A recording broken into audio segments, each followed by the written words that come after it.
কাছে মাপ চা। সমস্ত সুন্নিদেরকে তুই চুন্নি বলেছ বেয়াদব।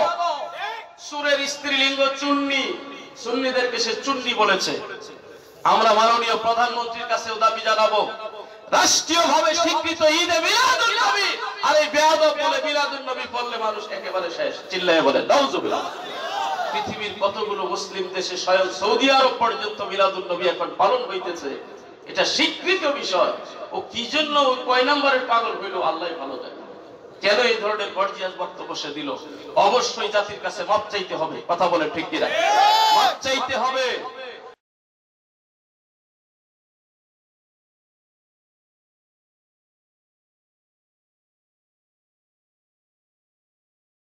কাছে মাপ চা। সমস্ত সুন্নিদেরকে তুই চুন্নি বলেছ বেয়াদব। সুরের স্ত্রীলিঙ্গ চুন্নি, সুন্নিদেরকে সে চুন্নি বলেছে। আমরা মাননীয় প্রধানমন্ত্রীর কাছেও দাবি জানাবো, রাষ্ট্রীয়ভাবে স্বীকৃত ঈদে মিলাদুন নবী আর এই বেয়াদব বলে মিলাদুন নবী পড়লে মানুষ একেবারে শেষ। চিল্লায়ে বলে নাউজুবিল্লাহ। পৃথিবীর কতগুলো মুসলিম দেশে স্বয়ং সৌদি আরব পর্যন্ত মিলাদুন নবী এখন পালন হইতেছে, এটা স্বীকৃত বিষয়। ও কি জন্য ওই কয় নম্বরের পাগল হইল আল্লাহই ভালো জানে। কেন এই ধরনের গর্জিয়াস বক্তব্য সে দিল? অবশ্যই জাতির কাছে মাপ চাইতে হবে। কথা বলে ঠিক কিনা? মাপ চাইতে হবে। তুমি চিনলা না সুন্নিদেরকে? এক মিলাদ কিয়াম নিয়ে কি আমরা বসে থাকি? কথা বলে এই যে আজকে এখানে এসে যে দৃশ্যটা দেখলাম, কত গরিব ধনী সাধারণ মানুষ সন্ধ্যা থেকে খাইতেছে খাইতেছে খাইতেছে। আল্লাহ রাসূল সাল্লাল্লাহু আলাইহি সাল্লামকে জিজ্ঞাসা করা হয়েছিল আইয়ুল ইসলামে খাইর? ক্বালা তুতিমুত তাআম। জোরে বলে আল্লাহু আকবার। নবীজিকে জিজ্ঞাসা করা হয়েছিল ইসলামের কোন অভ্যাসটা সবচেয়ে উত্তম, মানুষকে খানা খাওয়ানো। আর ওই বেয়াদবের গোষ্ঠী করে কি? যেখানে কোনো মিলাদুন নবী হয়, যেখানে কোনো ইসালে সওয়াব হয়, এর শেষে যে তাবারক দেওয়া হয়, ওই খিচুড়ি নিয়ে ওরা ক্রিটিসাইজ করতে থাকে। কথা বলে ঠিক কি না? তোদের বুকে আত্মায় সাহস নাই, খরচ করার অভ্যাস নাই, মানুষকে খাওয়ানোর অভ্যাস নাই। দুনিয়ার যত কি বলবো জায়েজ না জায়েজ সব নিয়ে পকেটে ঢোকাও, আর মানুষ যারা খাওয়ায় তাদেরকে কটাক্ষ করো, করতে থাকো। চাপাবাজি ধরা আছে আল্লাহর কাছে। কথা বলে ঠিক কি না? মানুষকে খানা খাওয়ানো এটা কোনো বদ অভ্যাস না, এটা ভালো অভ্যাস, এটা সওয়াবের কাজ। নবীজি বলছে ইসলামের একটা উত্তম অভ্যাস। কথা বলে ঠিক কিনা? এই মনজালাল এত মানুষকে না খাওয়ায় টাকাগুলো পকেটে ঢুকাইতে পারতো না? হুজুর কথা বলেন পারতো না? আর তোমরা তো কি বলবো, আমরা যদি কোমর খুলে বলতে থাকি কাপড়ও থাকবে না। কথা বলেন, বলো যে মিলাদ কিয়াম ওরা কি জন্য করে? পকেটে টাকা ঢোকানোর জন্য। চিন্তা করে, মিলাদ কিয়াম করলে পকেটে টাকা ঢুকে না, মিলাদ কিয়াম করলে শেষে মানুষকে আরো খাওয়াইতে হয়। কথা কই না? আর মিলাদ কিয়াম তোমরা যারা করো না, বিভিন্ন ফান্ডের টাকাগুলো নিয়ে মানুষের কাছে মিলাদ কিয়াম অবৈধ বলে টাকাগুলো পকেটে ঢুকাও আর মানুষের হক নষ্ট করো। কথা বলে ঠিক কিনা? গরিব দুঃখীর একটা হক আছে না নেই? ইতিম মিসকিনের একটা হক আছে না নেই? পাড়া প্রতিবেশীর একটা হক আছে না নেই? মিলাদ কিয়ামে যারা বিশ্বাসী ওরা প্রতিবেশীর হক আদায় করে, গরিবের হক আদায় করে, ইতিমের হক আদায় করে। কথা বলে ঠিক কিনা? তাই কষ্ট নিলেন, কষ্ট নিলেন। এই ধরনের কথা আমরা কখনো বলি না, কিন্তু আমাদেরকে বলতে বলতে যখন দেওয়ালের সাথে লাগিয়ে দিতেছে তখনও যদি মুখ বন্ধ রাখি তাহলে বোঝা যাবে আমরা মনে আসলেই দুর্বল। কথা বলেন না? তখন মনে হবে আমরা আসলেই দুর্বল। ওরা যেভাবে বলে আমরা মনে করি সেরকমই। এই এক ফুলতলি দরবার থেকে কত ইতিমকে লালন পালন করা হইতেছে। বেয়াদব তোর চোখে এগুলো পড়ে না? ওই রোহিঙ্গা মুসলমানদের জন্য বড় সাহেব কিবলা বর্তমানে যিনি সঙ্গী সাথী নিয়ে আমার সাবজাদা হুজুররা কত ভাবে যায় সেখানে মানুষদেরকে সহযোগিতা করতেছে। কথা বলে বিভিন্ন সময় মানুষের দুর্যোগে তারা এগিয়ে আসতেছে, শীতের দিনে কম্বল দেওয়ার জন্য তারা এগিয়ে আসতেছে। আর তুমি এক মিলাদ কিয়াম দিয়ে সব একেবারে জলে ভাসায় দিলা। এগুলো বাংলাদেশের মানুষ বুঝে কারা মুনাফিক, কারা দালাল, তাদের মধ্যে বাটপারি। কথা বলেন ঠিক কিনা? এই জন্য আল্লাহ যেটা বলেছে সেটা আমরা মানবো। আল্লাহ কি বলেছে? ও মুমিন বান্দা আমারে ভয় করো আর আমার নেককার, আমার সালেহ, আমার সাদেকিন বান্দা যারা তোমরা তাদের সাথী হয়ে যাও। সুবহানাল্লাহ বলে, সুবহানাল্লাহ বলে। আল্লাহর ওলিদের পথ আমরা ছাড়বো, ছাড়বো। আল্লাহর ওলিদের পথ আমরা মরণ কামড় দিয়ে শক্ত করে ধরে থাকবো। কথা বলে ঠিক কিনা?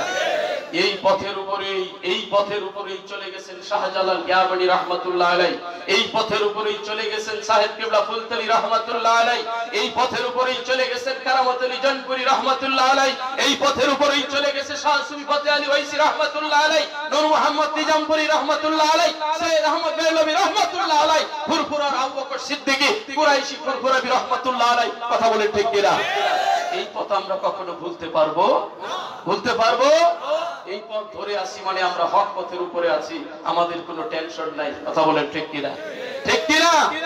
যা প্রমাণ করে আমাদের ছোট ছোট সব শাখা দরবার গুলো।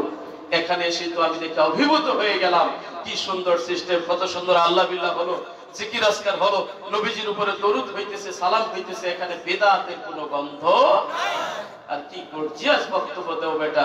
আমরা মনে হয় সব শেষ করে দিলাম। আমরা দাবি করব তুমি তওবা করো, তা না হইলে কপালে ভোগ আছে। কথা বলেন ঠিক না? আল্লাহর ওলিদের কাছে গেলে লাভ হয় না লস হয়? লাভ হয় না লস হয়? লাভ হয়। ভাইকের দোয়ার খুলে যায়। এক কার দোয়া কোন সময় কবুল হয় এটা কেউ জানে না। কি একটা দৃশ্য দেখলেন! তরিকা মানেই হলো আদব, আর তরিকার বাইরেই হলো বেয়াদবি। কথা কর, তরিকা মানে কি? আদব। সাহেব কিবলা ফুলতলি রাহমাতুল্লাহের নাতি, শুনলাম আমাদের মুফতি সাহেব হুজুরের ছেলে নাকি, যিনি আসছিলেন, উনি দেখেন মঞ্জুর আলী হুজুরের বয়সে কত ছোট। দৃশ্যটা কি দেখছেন? আমি কিন্তু পিছনে ছিলাম। এই দরবারের পীর সাহেব হলেন মঞ্জুর আলী হুজুর। কথা বলেন ঠিক না? আবার বড় ভগ্নিপতি, বয়সেও বড়। দৃশ্যটা কি দেখেন? মঞ্জুর আলী হুজুর ওনাকে দেখে আসন ছেড়ে দিলেন, যে উনি সাহেব কিবলার নাতি। সুবহানাল্লাহ বলেন, সুবহানাল্লাহ। আবার উনি কি করলেন? উনিও জায়গা মতো বসলেন না, একটু সাইডে বসলেন, যে না উনি আমার থেকে বয়সে বড়, উনিও একটা দরবারের পীর সাহেব, আবার বড় ভগ্নিপতি। কথা বলেন ঠিক না? সব মিলে আদবের সিস্টেমটা দেখেন। আর আমরা বেয়াদবরা হইলে কি করতাম? মাইক যখন পাইছি আর কোনো তাওয়াক্কুই নাই। কথা কর ঠিক না? ডান বাম তাকানোর কোনো সুযোগ নেই, মাইক তো পাইছি। এগুলো শিখবেন। আল্লাহর ওলিদের পাশে শুধু আসবেন, খাবেন, যাবেন এটা না, এগুলো আমাদের নিজের আমলের মধ্যেও কাজে লাগাইতে হবে। কথা বলে ঠিক কিনা? শেষ পর্যন্ত দেখেন এত মুনাজাত করতে বললো হুজুরে, তবুও মুনাজাত করলো না, উনি করলো না। মঞ্জুর আলী হুজুরই শেষ পর্যন্ত মুনাজাত করার পরে উনি এক্সট্রা আবার একটা মুনাজাত দিল। কথা কর ঠিক কিনা? এগুলো আমাদের পাথেও বানাইতে হবে। বড়কে সম্মান করো, ছোটকে মহব্বত করো। নবীজি বলেছে ফালাইসা মিন্না মান লাম ইয়ারহাম সাগীরানা ওয়া লাম ইউক্কির কাবীরানা, যে বড়রে সম্মান করতে জানে না, ছোটরে স্নেহ করতে জানে না, সে আমার উম্মত না।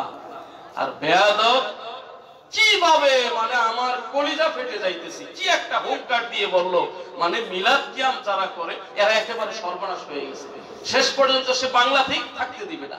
চিন্তা করেন কত বড় বুকের পাটা হয়ে গেছে। এই জন্য এরকম বাহাদুরি বহুজনেই দেখাইছে, কিন্তু কেউ টিকতে পারে নাই। কথা বলেন। আল্লাহর ওলিরা পিস্তল নিয়ে আগায় না, বুলেট নিয়ে আগায় না, বোমা নিয়ে আগায় না, মানুষের বাড়ি ভাঙচুর করে না, গাড়িতে আগুন দেয় না। ওরা শুধু 2 ফুটো চোখের পানি ফেলে। কথা বলেন। ওরা শুধু 2 ফুটো চোখের পানি ফেলে। এই জন্য আল্লাহ হাদিসে কুদসিতে নবীজির মাধ্যমে জানিয়ে দিয়েছেন, মান আয়াদালি ওয়ালিয়ান ফাকাদ আযানতুহু বিল হক, যে আমার ওলি বান্দাদের সাথে বিদ্বেষ পোষণ করে আমি আল্লাহ তাদের সাথে যুদ্ধের ঘোষণা দিয়ে দেই। কথা বলেন। এই পর্যন্ত দেখেছি ওলি আল্লাহর সাথে যারাই দুশমনি করেছে, কেউ শেষ পর্যন্ত ইজ্জত নিয়ে টিকতে পারে নাই।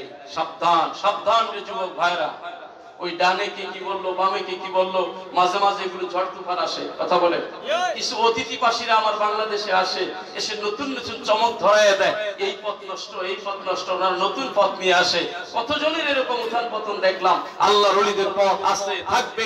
বাংলাদেশে হক্কানি পীর মাশায়েখরা আছে, থাকবে। কথা বলে ঠিক কিনা? এখান থেকে হাজার লক্ষ কোটি জনতা পথ পেয়ে যাইতেছে। আমরা আল্লাহর কাছে তৌফিক চাই, আল্লাহর কাছে তৌফিক চাই।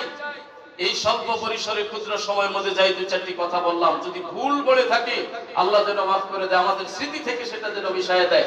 আর যদি সঠিক হয়ে থাকে আল্লাহ যেন আপনাদেরকে এবং আমাকে আমল করার তৌফিক দেন। সকলে বলি আমিন, জোরে বলি আমিন। একটা কথা, আল্লাহর ওলিদের পথ আমরা ছাড়বো। নির্দেশ কার? নির্দেশ কার? আল্লাহ বলছে কুনু মা'আস সাদিকিন। আমার আল্লাহ অন্যত্র বলেছে সূরাতুল আম্বিয়ার মধ্যে, আন্নাল আরদা ইয়ারিসুহা ইবাদিয়াস সালিহুন। জোরে বলেন আল্লাহু আকবার। তোমরা বাংলার জমিন থেকে ভাগায় দিতে চাও, আর আল্লাহ বলছে আমার ওলি যারা, নেককার যারা, ওরাই হলো পৃথিবীর বৈধ অধিবাসী। সুবহানাল্লাহ, সুবহানাল্লাহ। ফাসিক ফুজ্জার মুনাফিকরা করবে বাংলাদেশের নেতৃত্ব, আর ওলিরা যাবে ওই বঙ্গোপসাগরে ভেসে। এটা হবে না, আল্লাহ বরদাস্ত করবে না। কথা বলেন ঠিক কিনা? কার দোয়া কখন কবুল হয়? মানুষের বদদোয়া নিও না, মানুষের অভিশাপ নিও না। ওই সমস্ত মানুষের 2 ফোঁটা চোখের পানি অনেক কিছু। কথা বলেন ঠিক কিনা? আব্দুল্লাহ ইবনে মুবারক রাহমাতুল্লাহ আলাইহি, 1 মিনিটে কথাটা শেষ করতে। মুবারক রাহমাতুল্লাহ আলাইহি মদিনা শরীফ রওজা শরীফের পাশে দেখতেছেন একটা কালো মানুষ, জীর্ণ শীর্ণ পোশাক, হয়তো উটের পশম, বকরির পশম, এগুলা দিয়ে কোনো মতে তৈরি করা, কোনো ফ্যাশন নাই। লোকটা রওজা মুবারকের পাশে বসে আছে। অপরদিকে বাহিরে শত শত জনগণ, রাজা, প্রজা, মুফতি, মুহাদ্দিস যা আছে সকলে মিলে খরার জন্য, খরা চিনেননি আপনারা? কি বলে আপনাদের দেশে? মানে এই যে বৃষ্টি বন্ধ হয়ে যায়, যে প্রখর খরা, রৌদ্র, কতদিন যাবত বৃষ্টি নাই।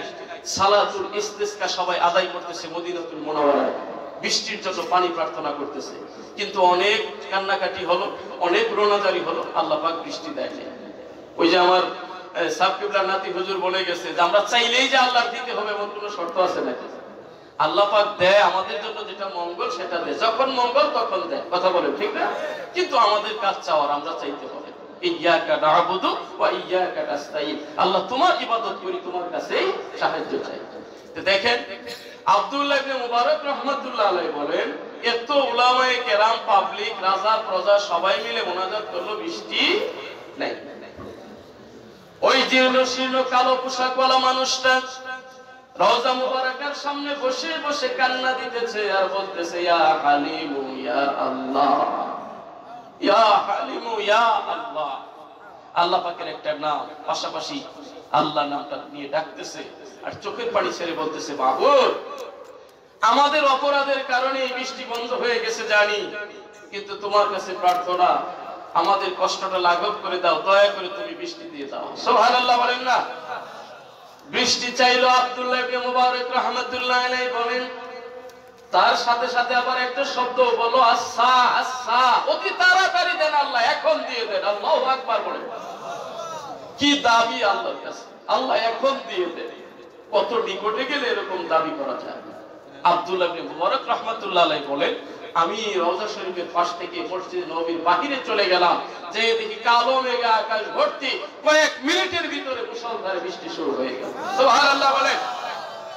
আমি এই কথাটা আমার এক বন্ধু, আরেক জগতের মুহাদ্দিস, ওর কাছে যাই যখন শেয়ার করলাম, বন্ধু দেখো আল্লাহর বান্দা কিছু নিরিবিলি এমন আছে যারা আমলে আমাদের চাইতেও আগে গেছে। সুবহানাল্লাহ বলেন, সুবহানাল্লাহ।